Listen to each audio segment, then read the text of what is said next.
AfricanStream has shut down, not because it failed, but because it did its job too well. Too Pan-African, too anti-imperialist, too honest. On July 1st, the platform went dark after reaching millions with stories by Africans, for Africans. Why? Because the U.S. government decided it had seen enough. On 13 September 2024, then Secretary of State Anthony Blinken accused AfricanStream of spreading Russian propaganda. No court jury, no process, just an order. And like clockwork, YouTube deleted their account, Instagram and Facebook followed, TikTok wiped them off, Google even shut down their Gmail and G Drive. X kept the page but stripped it of any chance to earn money. This was more than censorship. This was elimination. AfricanStream wasn't alone.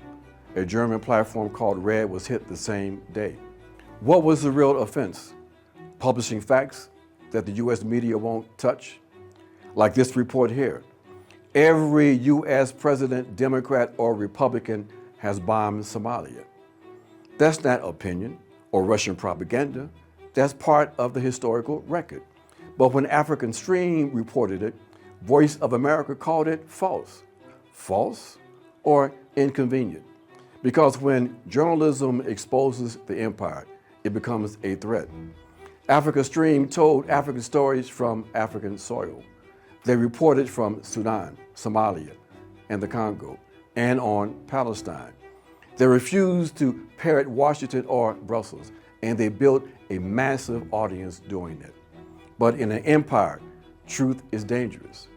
In recent months, the U.S. shaped the narrative for another war with Iran. The playbook is familiar. False reports, anonymous intel, talk of sleeper cells. The media repeats the lies. The public absorbs the fear, and independent platforms that question it silence. AfricanStream asked the wrong questions, challenged the wrong narratives, grew too fast, reached too many, told the truth, so Blinken made an example out of them. Let's be clear. No country controls the media more tightly than the U.S.